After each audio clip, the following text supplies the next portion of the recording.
Hello. Oh, I've got to put this camera up a bit. Sorry. Relax a bit.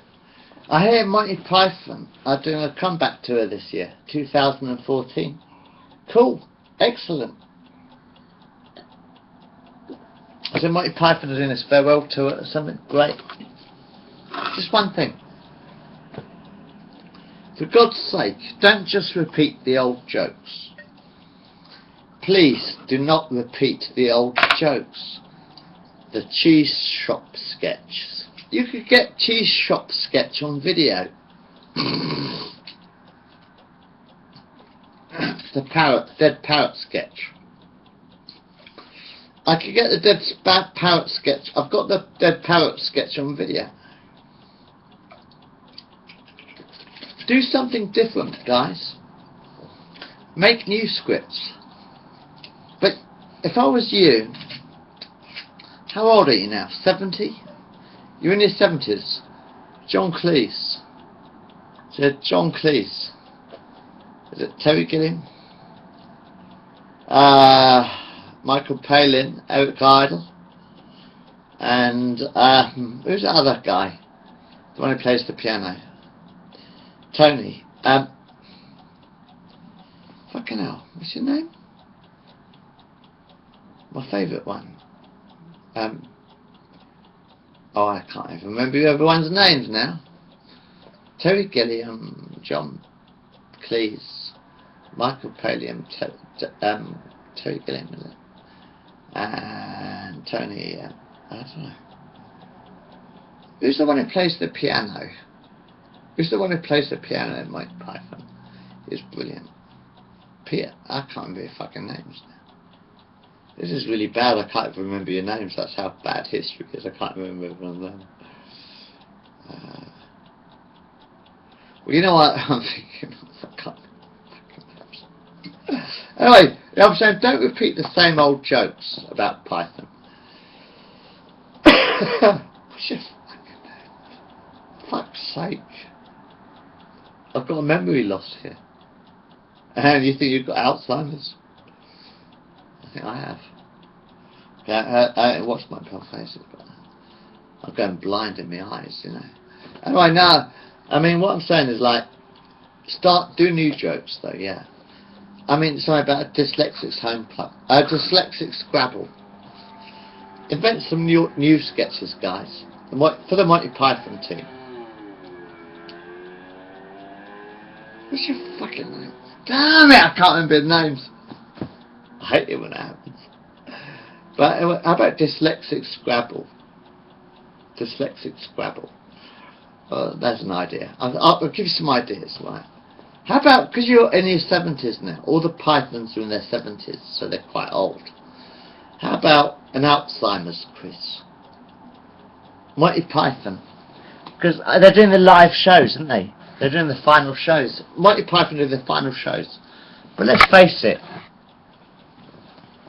you don't really want to spend your entire life repeating history, do you? You know, let's do the parrot sketch again. Let's do the cheese shop sketch again. Boring, boring. Let's do this sketch again. Boring.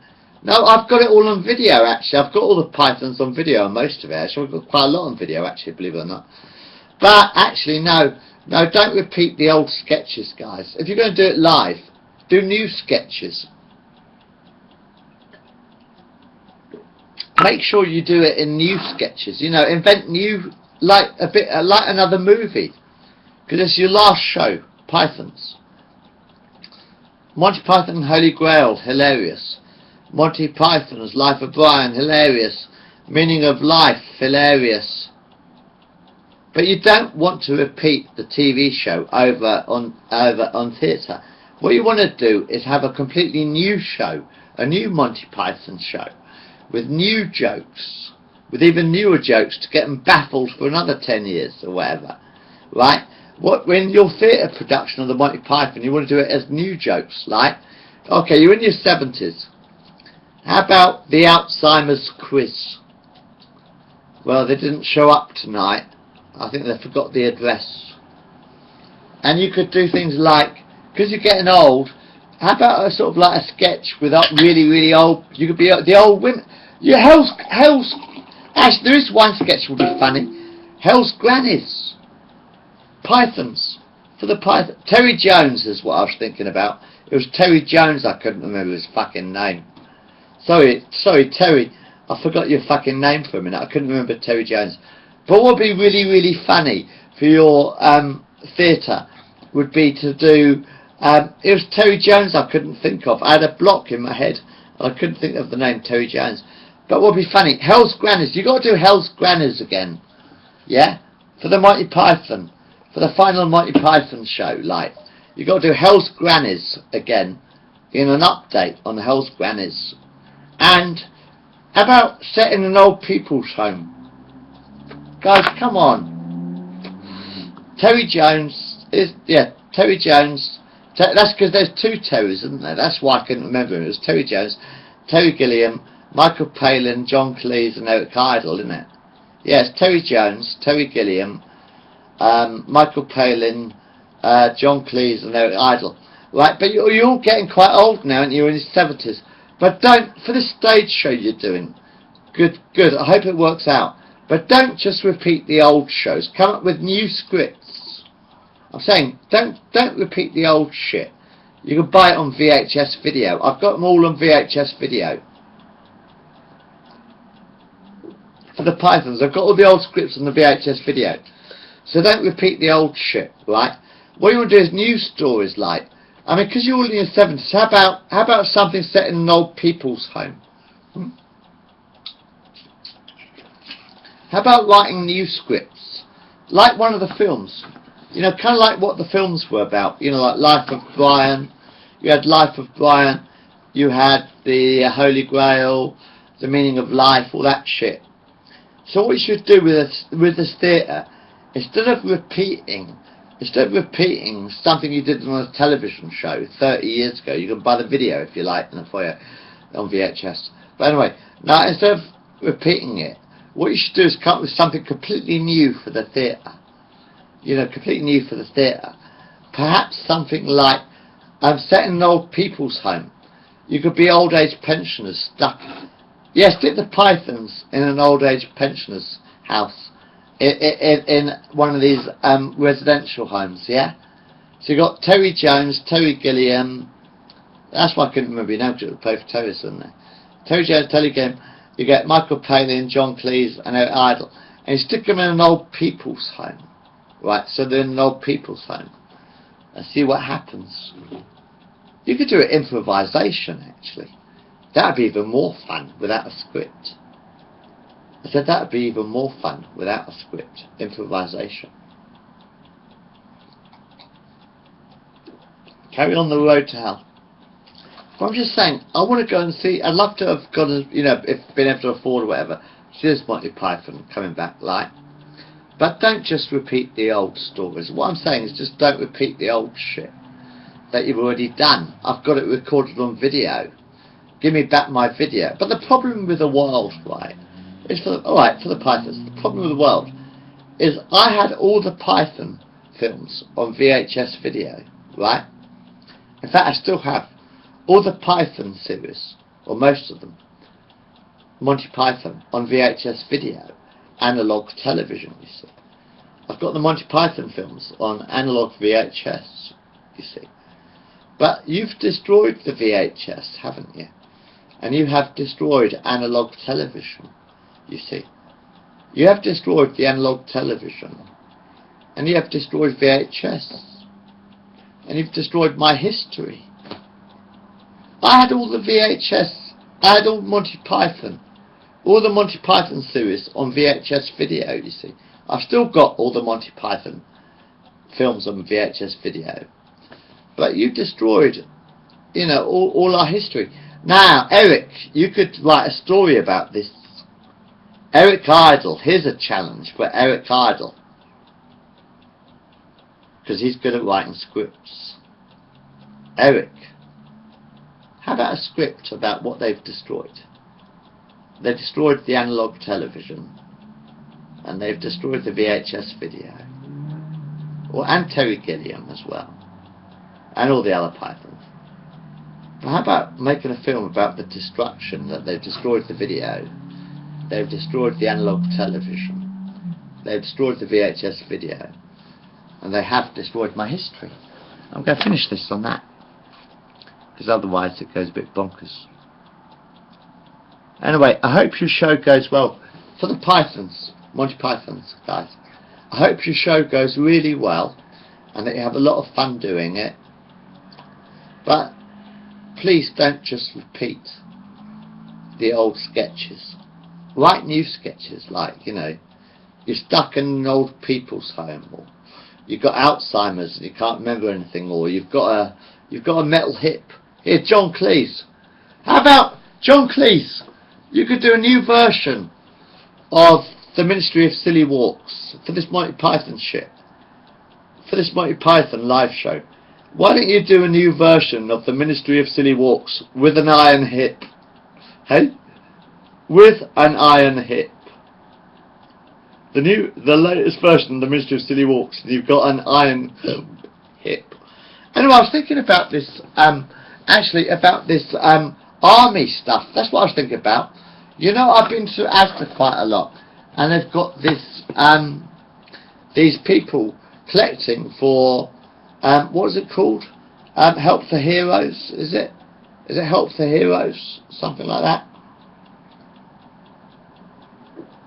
Because all these soldiers are getting sent over by the government, right?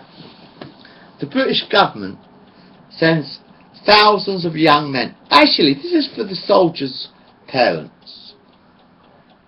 For the soldiers' parents, the mother and the father of the soldiers.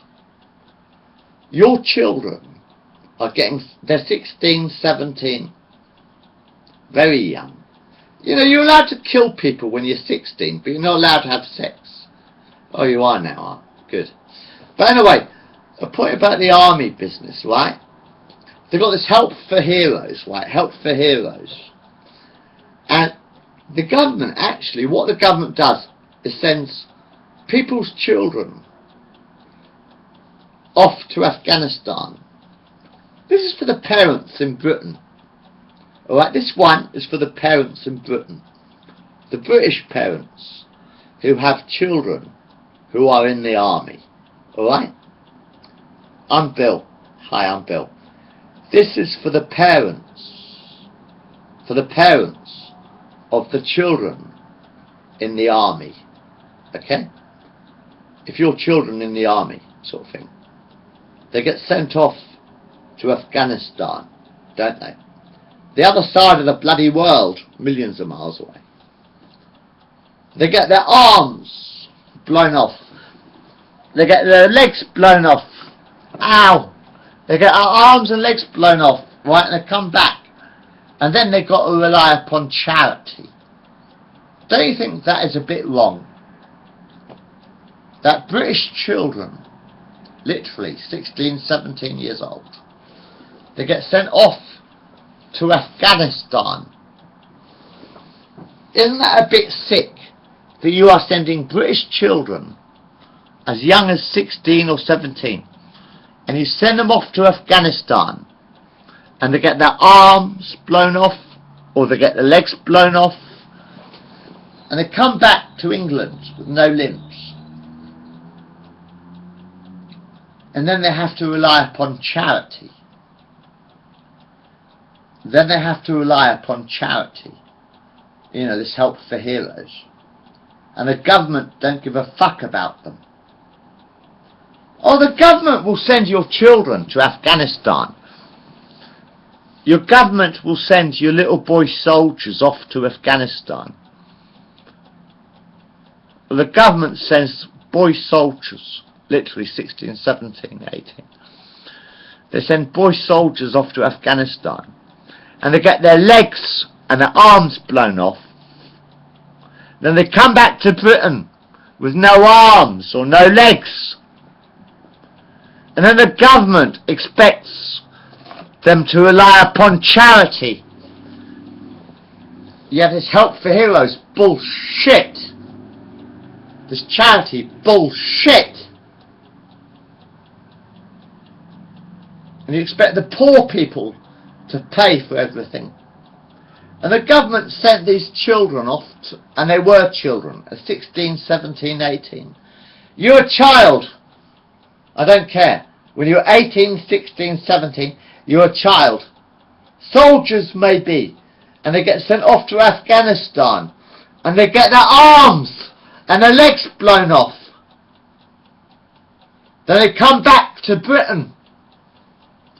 And the government expects the people to pay for it. And the government will not look after these people who lost their limbs. So they've got to rely upon charity. Think about it.